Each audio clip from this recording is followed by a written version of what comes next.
அன்பார்ந்த தோழர்களே, சில தினங்களுக்கு முன்பு தேசிய தலைவர் தெய்வீக திருமகன் பசுமன் முத்துராமலிங்க தேவரையும் உலகத் தலைவன் வங்கத்து சிங்கம் மாவீரன் நேதாஜியும் ஒருவர் மிகவும் அருவருப்பான வார்த்தைகளால் பேசியிருக்கிறார். குறிப்பாக நேதாஜி தப்பித்து ஓடிவிட்டார் என்று சொல்லியிருக்கின்றார். நேதாஜி தப்பித்து ஓடினது இந்திய அரசாங்கம் அரசு அமைத்த பின்னாடி அல்ல. பிரிட்டிஷ்காரர்களுடைய அடக்குமுறையில் அவர் வீட்டுக்காவலில் வைக்கப்பட்ட போது இந்திய விடுதலைக்காக அவர் வெளிநாடு தப்பித்து சென்று இந்தியாவுக்காக ஒரு படையை திரட்டி போராடியவர். அப்படி போராடி வெற்றி பெறுகின்ற நேரத்தில் இங்க இருக்கின்ற இந்தியாவில் இருக்கின்ற சில புல்லுருவிகள், பிரிட்டிஷுக்கு அடிமையான இருந்த வீர சவாக்கர் போன்ற ஆட்கள் நேதாஜியை தடுத்து நிறுத்தினார்கள். அதன் விளைவாக அவர் அந்த முன்னேற்றத்தை அடைய முடியவில்லை.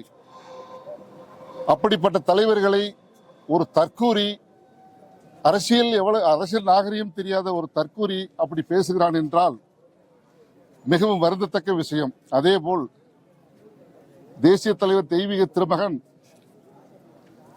1938 முதல் இங்கு தமிழ்நாட்டில் எந்த ஒரு தொழிற்சங்கமே கிடையாது.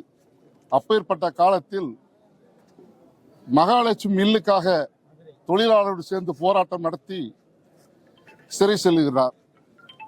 அதேபோல் 1939 நெசவாளர்கள் பஞ்சாலை தொழிலாளர்களுக்காக போராடி சிறை சென்று அதில் விடுதலை ஆகிறார்.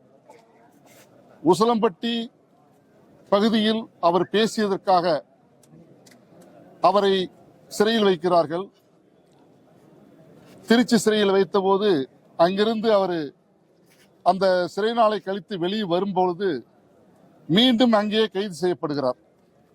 கேட்டால் தேசிய பாதுகாப்பு சட்டத்தில் கைது செய்யும் சொல்லி அவரை வேலூர், அலிப்பூர், ஆந்திரா, முந்திரி, ராஜமுந்திரி இப்படிப்பட்ட கொடூரமான ஜெயிலில் அவரை வைத்திருக்கிறார்கள் என்றால் அவர் எதற்காக கைது செய்யப்பட்டார் என்று தெரியாத ஒரு தற்கூரி பேசியிருக்கின்றார். தேசிய பாதுகாப்பு சட்டத்தில் ஒருவரை கைது செய்கிறார் என்றால் அந்த அரசுக்கு எதிராக பேசுகிறார் என்று அர்த்தம். அந்த அரசுக்கு அவர் சிம்ம சொப்பனமாக திகழ்கிறார் என்று அர்த்தம். அதன் அடிப்படையில் தான் தேசிய தலைவரை கைது செய்தார்கள்.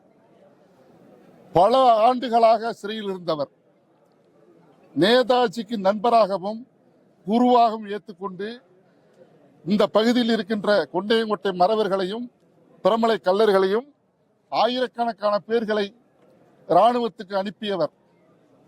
இதற்கெல்லாம் ஆதாரம் கேட்டால் அதை தர தயாராக இருக்கின்றோம். அப்படி ஒருவன் பேசுகிறார், அதை இந்த காவல்துறை வேடிக்கை பார்க்கிறது.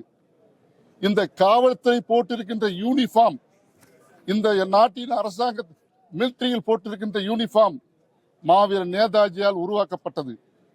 அப்படிப்பட்ட தலைவர்களை பேசும் பொழுது காவல்துறை அதை கண்டித்திருக்க வேண்டும், அவர்களை கைது செய்திருக்க வேண்டும்.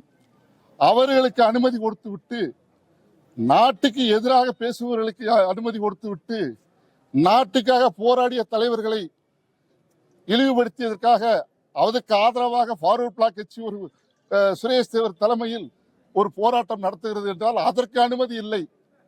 இது என்ன கொடுமை? இது ஜனநாயக நாடா? நிச்சயமாக வருங்காலத்தில் நீதிமன்ற அனுமதி பெற்று இங்கே ஃபார்வர்ட் பிளாக் சார்பாக மிகப்பெரிய ஒரு ஆர்ப்பாட்டத்தை நடத்தி காட்டுவோம் என்பதை சொல்லி விடைபெறுகிறேன். நன்றி, வணக்கம், ஜெய்ஹிந்த்.